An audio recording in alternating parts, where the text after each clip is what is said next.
தாவேகா நடத்திய போராட்டத்தில் பரபரப்பு. உண்மையில் நடந்தது என்ன? காவலாளி அஜித்குமார் மரணத்திற்கு நீதி கேட்டு தாவேகா தலைவர் விஜய் தலைமையில நடந்த ஆர்ப்பாட்டம் தான் தமிழகத்தோட ஹாட் டாபிக்கே.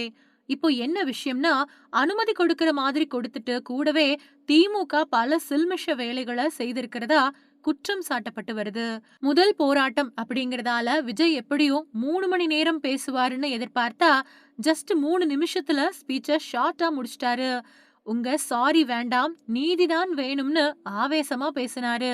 அதோட தமிழகத்துல இதுவரைக்கும் 24 லாக்அப் டெத் நடந்ததாவும் சம்பந்தப்பட்ட குடும்பத்தாரும் மேடையில பேசினது திராவிட கட்சிகளுக்கு பேக் ஃபயரா போச்சு.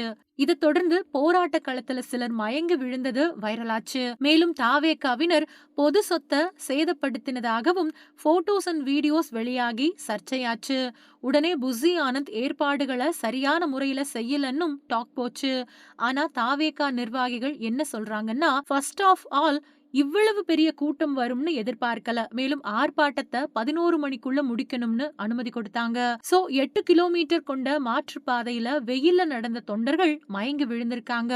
சோ தடுப்பு உள்ளிட்ட பொது சொத்துக்கள் சேதமாகிடுச்சு. ஆனா பெண்களை பொறுத்த வரைக்கும் எங்களுக்கு எந்த பிரச்சனையும் இல்ல, நாங்க பாதுகாப்பா இருந்தோம்னு சொல்றாங்க.